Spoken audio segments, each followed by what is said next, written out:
বিএনপির স্থায়ী কমিটির সদস্য আমির খসরু মাহমুদ চৌধুরী বলেছেন, জনগণের সিদ্ধান্ত জনগণকে নিতে দেন, অন্য কেউ দিতে পারবে না। আমরা দিনক্ষণ বলছি না, আমরা বলছি সবাই মিলেমিশে দেশ গড়ি, সবাই মিলে হাসিনার পতন ঘটিয়েছি। একক ক্ষমতায় গেলেও যাব না, সবাইকে নিয়ে ক্ষমতার যাবে জাতীয় সরকার। শনিবার বিকেলে নগরের বিপ্লব উদ্যানে বাংলাদেশের জাতীয়তাবাদী যুবদলের উদ্যোগে সংক্ষিপ্ত সমাবেশে তিনি এসব কথা বলেন। বাংলাদেশের জনগণ তাদের ভোটাধিকার প্রয়োগ করে তাদের সরকার চায় উল্লেখ করে আমির খসরু মাহমুদ বলেন, এটা বাধাগ্রস্ত করতে চাইলে জনগণ মানবে না।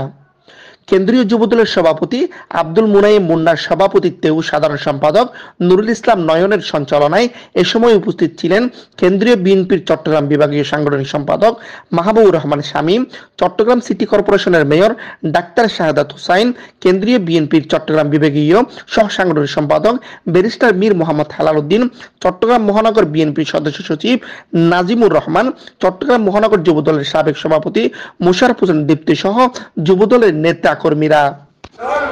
যত তাড়াতাড়ি নির্বাচনে যাব, বাংলাদেশের জনগণ গণতান্ত্রিক প্রক্রিয়ার মাধ্যমে আগামী দিনের কি সংস্কার হতে পারে, বাংলাদেশ কোথায় যাবে, বাংলাদেশের আইডিয়াস কি, ভাবনা কি, আকাঙ্ক্ষা কি, এটা নির্বাচিত সরকার প্রতিফলন করতে পারে।